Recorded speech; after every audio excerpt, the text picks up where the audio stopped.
Il faut bien voir que le Maroc est un vieil État-nation.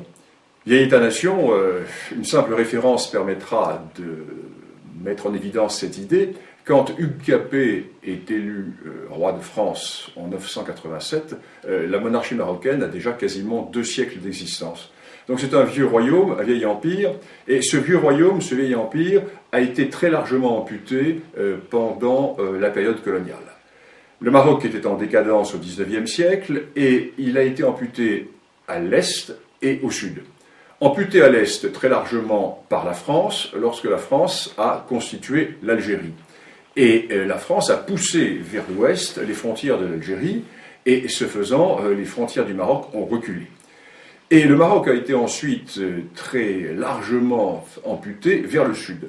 C'est ainsi que les Espagnols, en s'installant dans ce qui deviendra le Sahara occidental, ont complètement coupé le Maroc de ses vieilles racines, de ses grands axes nord-sud qui reliaient le cœur du Maroc à la vallée du fleuve Sénégal et jusqu'à la boucle du Niger.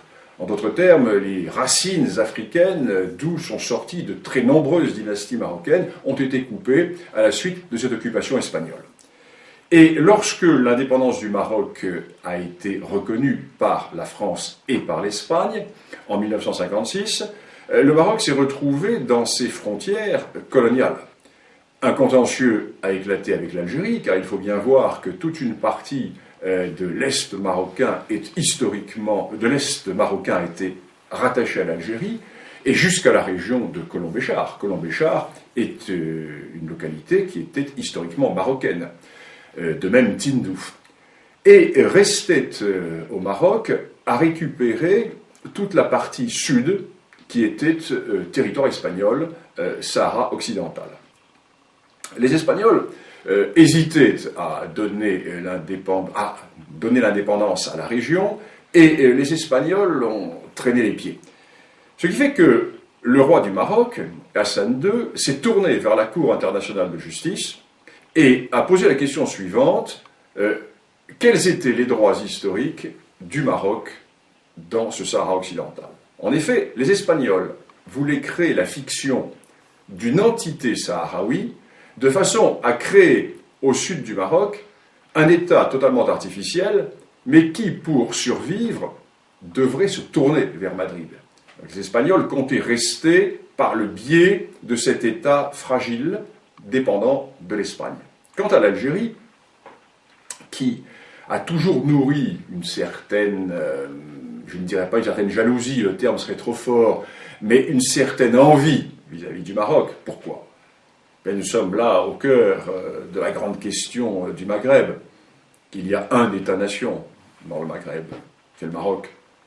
La Tunisie également. Mais l'Algérie n'a jamais existé. L'Algérie est une création française. Lorsque la France arrive en Algérie, l'Algérie est une dépendance turque, totalement dissociée. Historiquement, il n'y a pas de nation algérienne. Il y a certes un royaume de Tlemcen, il y a certes des entités ici ou là, mais il n'y a pas d'État algérien. Et l'Algérie a toujours nourri vis-à-vis du Maroc une sorte de complexe d'infériorité. Et l'Algérie ne voulait absolument pas que le Maroc puisse récupérer le Sahara occidental. Pourquoi? Mais il suffit de regarder une carte. L'Algérie est un État accroché au littoral méditerranéen du nord de l'Afrique, avec un énorme appendice qui s'avance vers le sud, à travers le Sahara, appendice totalement artificiellement rattaché à l'Algérie par le général de Gaulle, alors que le Sahara n'a jamais été algérien, puisque l'Algérie n'a jamais existé. Et cette Algérie est donc géopolitiquement coincée dans la Méditerranée. Alors que son voisin marocain, qui ne dispose pas de ces richesses, a lui une immense façade atlantique. Et la récupération du Sahara occidental fait que le Maroc se retrouve avec plusieurs milliers de kilomètres de littoral atlantique, ce qui fait que le Maroc est totalement tourné vers le grand large. Le Maroc est totalement tourné vers cet océan des grands contacts océaniques. Ce qui fait que l'Algérie se trouve coincée dans cette Méditerranée, qui est un lac. Il suffit de fermer le détroit de Gibraltar, et la Méditerranée est totalement asphyxiée. Tandis que le Maroc, lui, n'a pas cette géopolitique de l'enfermement. Le Maroc est tourné vers le grand large. Donc, l'Algérie va soutenir la position espagnole, qui est de créer une entité artificielle, un État artificiel sahraoui, qui permettrait à la fois à l'Algérie d'avoir une sorte de débouché vers l'Atlantique, et qui permettrait au Maroc de maintenir, à l'Espagne, pardon, de maintenir une certaine position dans la région.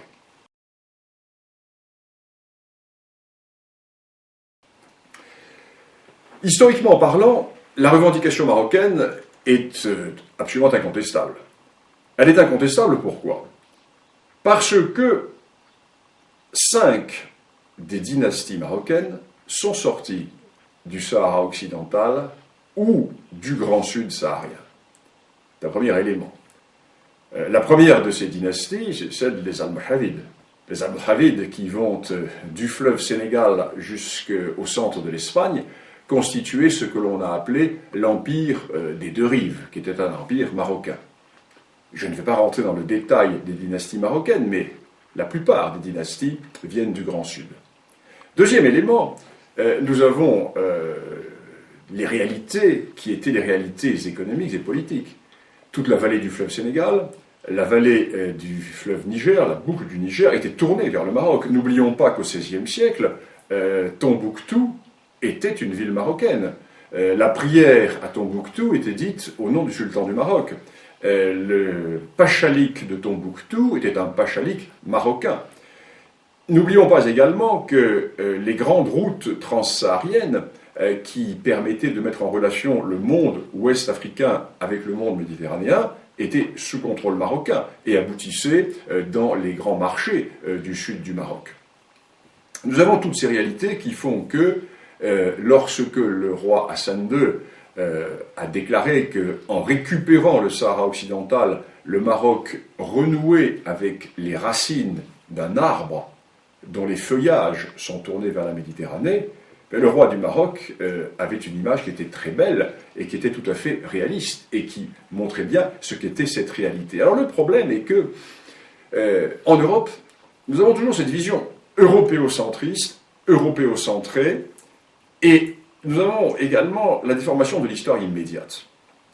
Il est évident que dans les années 1890, lorsque se posa la question marocaine, le Maroc était en état de décadence, en état profond de décadence, et il n'était pas en mesure d'exercer sa souveraineté sur l'ensemble de ces territoires du Sud. Et nous avons cette vision qui est une vision du XIXe siècle. Or, la véritable réalité politico-historique et géopolitique de cette région est largement antérieure au XIXe siècle. Ce qui fait que si nous faisons un peu d'histoire, et c'est l'intérêt de cette discipline, si nous faisons un peu d'histoire, nous constatons que, par le passé, le Maroc, effectivement, avait des droits qui s'étendaient, j'allais dire, bien au-delà du Sahara occidental, qu'il a récupéré depuis 35 ans, car, sans déplaire à nos amis mauritaniens, nous devons également reconnaître que la Mauritanie n'a jamais existé, et que la Mauritanie actuelle a été, du moins dans sa partie nord, très largement une dépendance marocaine jusqu'au début du XIXe siècle, puisque les émirs des tribus du nord de la Mauritanie étaient investis par le sultan du Maroc. Alors nous sommes là dans une réalité tout à fait intéressante qui fait que le Maroc, puissance continentale, se retrouve être une puissance maritime. Et tout le cœur de la question repose à Alger.